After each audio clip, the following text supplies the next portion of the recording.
Polity one liner की most important जो series चल रही है उसका थर्ड पार्ट है ये, ठीक है। तो चलो करते हैं। पहला, संघीय मंत्रिपरिषद अपने आचरण के लिए उत्तरदायी होता है। जो संघ में आपका मंत्रिपरिषद है, जो काउंसिल ऑफ मिनिस्टर्स, अगर वो कुछ भी काम कर रहे हैं तो उसके लिए किससे आंसरेबल होंगे, किसको आंसर करना पड़ेगा उन्हें, वो है लोकसभा। लोकसभा के कार्यवाही चलाने के लिए कुल संख्या का 1/10 उपस्थित होना आवश्यक है। मतलब जितने भी लोकसभा के सदस्य हैं उनका अगर 1/10 उपस्थित हैं तभी कार्रवाई होगी, अदरवाइज कार्रवाई नहीं होगी। इसको कोरम बोलते हैं, ठीक है ना, कोरम 1/10। राज्यसभा के सदस्य चुनाव होता है। राज्यसभा के सदस्यों का चुनाव होता है एकल संक्रमणीय पद्धति द्वारा। एकल संक्रमणीय माने जैसे मैंने आपको बताया था राष्ट्रपति वगैरह का चुनाव ऐसे ही होता है, ठीक है। इसको फिर समझाता हूँ। जैसे देखो, आपका जितने भी कैंडिडेट है, अगर एक सीट के लिए 4 कैंडिडेट हैं तो उनका नाम एक पर्चे में लिखा जाएगा, ABCD। और मेरे को हर बंदे को जो वोट करने वाला होगा ना, उसको ये पर्चा दिया जाएगा। उसको प्रेफरेंस डालनी होगी कि मैं चाहता हूँ कि C को मैं पहली प्रेफरेंस देता हूँ, B को दूसरी, इसको तीसरी, इसको चौथी। इस प्रकार से मतदान होगा और जिसको सबसे ज़्यादा पहला प्रेफरेंस मिलेगी वो चुनाव जीत जाएगा। इसको बोलते हैं एकल संक्रमणीय मत, ठीक है। अगला, प्रथम लोकसभा अध्यक्ष GV मावलंकर जी थे। राज्यसभा के कितने सदस्य प्रति 2 वर्ष पश्चात सेवानिवृत्त होते हैं? 1/3, मतलब 1/3 हर 2 साल में आपके सेवानिवृत्त हो जाएंगे और इनके लिए फ्रेश सिलेक्शन कराया जाएगा। इसीलिए जो राज्यसभा है कभी डिसॉल्व नहीं होता, कभी खत्म नहीं होता, ठीक है ना। सदस्य रिटायर होंगे, नया इलेक्शन होता रहेगा, सदस्य आते रहेंगे। राज्यसभा की पहली महिला महासचिव BM रामादेवी, रामदेव नहीं है, रामादेवी है। लोकसभा तथा राज्यसभा में सर्वाधिक प्रतिनिधि किस राज्य से आते हैं? जो उत्तर प्रदेश है वहाँ सबसे ज़्यादा जो प्रतिनिधि आपके लोकसभा राज्यसभा में आते हैं। और पहली बात, इसमें से बहुत सारे क्वेश्चन बहुत लोगों ने लिखे होंगे, जो आपको लगता है लिखे हुए हैं मत लिखना दोबारा, ठीक है। लिख भी लोगे तो कोई उसमें इशू है नहीं, तुम्हें याद होगा, ठीक। वित्त मंत्री द्वारा वार्षिक बजट किस सदन में पेश किया जाता है? जो वार्षिक बजट है, आपका बजट है, वो कहाँ आता है? लोकसभा में। दंड संहिता की धारा 302 संबंधित है, किससे संबंधित है? इंडियन पीनल कोड 300 धारा 302 कहते हैं ना, किससे? हत्या से, मर्डर से। धन विधेयक परिभाषित है, 1 मिनट रुकना, अनुच्छेद 110 के अंदर वो परिभाषित है, उसकी परिभाषा दी गई है। अगला, कोई विधेयक धन विधेयक है या नहीं, इसका निर्णय कौन करता है? अगर मैंने उस विधेयक पर ठप्पा लगा दिया कि भैया ये धन विधेयक है तो धन विधेयक हो जाएगा, कौन होता है वो? लोकसभा अध्यक्ष, ठीक है। धन विधेयक को राज्यसभा विचार करने के लिए अपने पास रख सकती है, कितने दिनों तक रख सकती है? केवल 14 दिनों तक। उसके बाद ऑटोमेटिकली पास हो जाएगा अगर ये पास नहीं कराते हैं, ठीक है। धन विधेयक लोकसभा में प्रस्तुत करने से पूर्व अनुमति लेनी आवश्यक है। अगर आपको धन विधेयक लोकसभा में लाना है तो उससे पहले आपको अनुमति लेनी पड़ेगी, किसकी? राष्ट्रपति की। अनुच्छेद 360 के तहत वित्तीय आपातकाल, अनुच्छेद 360 में क्या आता है? वित्तीय आपातकाल की घोषणा की जाती है राष्ट्रपति द्वारा।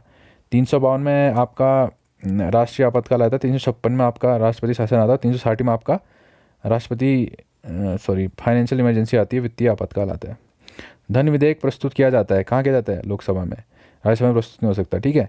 एक व्यक्ति 2 या अधिक राज्यों का राज्यपाल नियुक्त हो सकता है, ये आपका प्रावधान किस में है? अनुच्छेद 153 के दूसरे भाग में। राज्य कार्यपालिका का प्रधान होता है, जो आपकी राज्य कार्यपालिका होती है उसका प्रधान कौन होता है? राज्यपाल। राज्य विधानमंडल का निम्न सदन है आपका विधानसभा, और जो विधान परिषद होती है वो उच्च सदन होती है। राज्य विधानमंडल का स्थायी व उच्च सदन है आपका विधान परिषद। विधानसभा में राज्यपाल कितने आंग्ल भारतीय सदस्यों को मनोनीत कर सकता है? केवल 1 को करता है, ठीक है। कहाँ पर कर रहा है? आपका विधान परिषद में, ठीक है। विधानसभा की न्यूनतम तथा अधिकतम सदस्य संख्या होती है, जो आपकी विधान परिषद है उसकी न्यूनतम संख्या कितनी होनी चाहिए? 60 ही, और मैक्सिमम 500। कुछ एक्सेप्शंस हैं इसमें, ठीक है ना। कहीं कहीं पर आपके 30 भी मिलेंगे, 40 भी मिलेंगी, लेकिन वो छोटे राज्य हैं तो इसलिए अलाउड है, नहीं तो नॉर्मली आपका 60 और 500 के बीच में होनी चाहिए विधानसभाओं में सदस्यों की संख्या। विधान परिषद के कितने सदस्य राज्यपाल नियुक्त करता है या मनोनीत करता है? 1/6, जितने भी होंगे 6। जैसे 60 सदस्य हैं तो उसका 1/6 कितना हो गया? 10, मतलब 10 सदस्य आपका मनोनीत करेगा कौन? राज्यपाल। राज्य मंत्रिमंडल सामूहिक रूप से किसके प्रति उत्तरदायी होता है? विधानसभा के। जो आपका संघीय मंत्रिमंडल होता है वो लोकसभा के प्रति, राज्य मंत्रिमंडल आपका विधानसभा के प्रति। विधान परिषद तथा विधानसभा पद के लिए न्यूनतम आयु क्रमशः विधान परिषद के लिए 30 साल और विधानसभा के लिए 25 साल, ठीक है। गवर्नर द्वारा जारी किया गया अध्यादेश मंजूर किया जाता है, विधानमंडल द्वारा किया जाएगा। राष्ट्रपति द्वारा जो अध्यादेश होता है वो संसद द्वारा। जब मैं संसद कहता हूँ इसका मतलब लोकसभा राज्यसभा होता है, ठीक है। विधानमंडल माने आपको विधान परिषद और विधानसभा। विधानसभा के 2 सत्रों के बीच अंतराल होता है 6 माह का।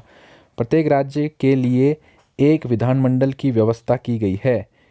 अनुच्छेद 170 के अंतर्गत इसमें कहा गया कि विधानमंडल तो हो ही होगा। राज्य मंत्री परिषद, जो आपका राज्य मंत्री परिषद है, राज्य मंत्री परिषद का प्रधान होता है कौन? मुख्यमंत्री। ठीक है।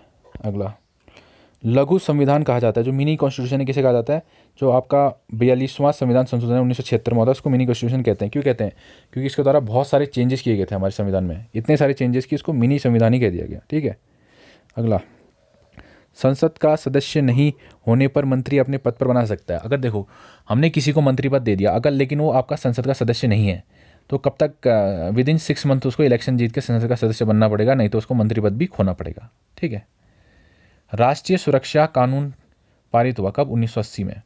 संघ लोक सेवा आयोग के सदस्य और मुख्य निर्वाचन आयुक्त, जो संघ लोक सेवा यूपीएससी होता है ना, उसके सदस्य और मुख्य निर्वाचन आयुक्त चीफ इलेक्शन कमिश्नर का कार्यकाल कितना होता है? 6 साल। आपातकाल की उद्घोषणा के कितने दिनों के भीतर, इसको उद्घोषणा कर लेना, कितने दिनों के भीतर संसद की स्वीकृति जरूरी है? 1 माह के भीतर। प्रश्नकाल की अवधि होती है जहाँ पर आप प्रश्न पूछ सकते हैं संसद में 1 घंटा। शून्यकाल होता है प्रश्नकाल के ठीक बाद का काल। अब जैसे वो प्रश्नकाल में कहता है आप क्वेश्चनिंग करते हैं, लेकिन उस दिन का काम क्या होगा उस संसद में, ठीक है, उसको डिसाइड करने और प्रश्नकाल खत्म होने के बाद का जो बीच में जो गैप होता है, बीच में जो टाइम बच जाता है, उसको शून्यकाल कहते हैं। इसमें भी आप प्रश्न कर सकते हैं। ठीक है। 12 से 1 तक का समय होता है शून्यकाल। 10वीं अनुसूची संबंधित है किससे? दल बदल कानून से। दल बदल जो अधिनियम है उससे संबंधित है 10वां आपकी संबंधित है 10वीं अनुसूची। दल बदल विरोधी कानून को मान्यता दी गई। जो दल बदल कानून है कब जोड़ा गया संविधान में? 42वें संशोधन द्वारा 1985 में। सर्वप्रथम गैर कांग्रेसी सरकार का गठन हुआ कहाँ? केरल में 1957 में। संसदीय समितियों का कार्यकाल होता है 1 वर्ष का। जो संसद में समितियां बनती हैं उनका कार्यकाल कितना होता है? 1 साल। संसद भवन का रूपरेखा, संसद भवन की रूपरेखा तैयार किया था, की थी, ठीक है, ऐसा लिख लेना इसको, सर हबर्ट बेकर और एडवर्ड लुटियंस ने। जो संसद भवन है, अब तो नया बनने वाला, खैर।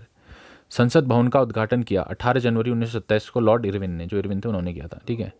अनुसूचित जाति एवं जनजाति को आरक्षण सुविधा प्रदान की गई 8वें संशोधन द्वारा 1959 में। प्रसार भारती अधिनियम लागू हुआ कब? 15 सितंबर 1997। ठीक है। वारेन हेस्टिंग बंगाल का गवर्नर जनरल बना कब? 1773 में रेगुलेटिंग एक्ट द्वारा, जब 1773 का रेगुलेटिंग एक्ट आया था। कंपनी के व्यापारिक एकाधिकार को समाप्त कर दिया गया। इसका मतलब कि जो आपकी ब्रिटिश ईस्ट इंडिया कंपनी थी उसका एकाधिकार था, मतलब वही सिर्फ भारत से व्यापार कर सकती थी, इंग्लैंड की कंपनी। लेकिन 1813 में ख़त्म कर दिया। उन्होंने कहा कि बस चाय और चाइना से व्यापार आपका जारी रहेगा, बाकी और कंपनीज़ भी, ब्रिटिश की और कंपनीज़ भी यहाँ पर आके व्यापार कर सकती हैं।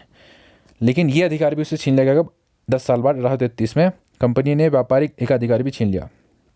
ठीक है, को समाप्त कर दिया 1840 में। कंपनी ने व्यापारिक एकाधिकार को, 1 मिनट हुआ, लेट मी चेक। ठीक है ना। 1813 में क्या हुआ था कि सिर्फ चाय में उनका एकाधिकार रह गया था, लेकिन 1833 में वो भी हटा दिया गया। तो जो आपका 1833 वाला प्रश्न है, इसको ये कर लेना कि जो आपका बंगाल का गवर्नर जनरल था वो पूरे भारत का गवर्नर जनरल बना देगा अब। कब? 1833 चार्टर एक्ट के तहत। ठीक है ना, ये क्वेश्चन लिख लेना। अब आपका देखते हैं आगे। तो आज के लिए काफ़ी इतने क्वेश्चन, वैसे सारे क्वेश्चन मैंने करा दिए हैं, इसमें कोई डाउट हो तो पूछ लेना। फिर से कह रहा हूँ, जिसको डिटेल में वो पॉलिटी नहीं पढ़नी है उसके लिए मोर देन इनफ है। ठीक, ऑल द बेस्ट।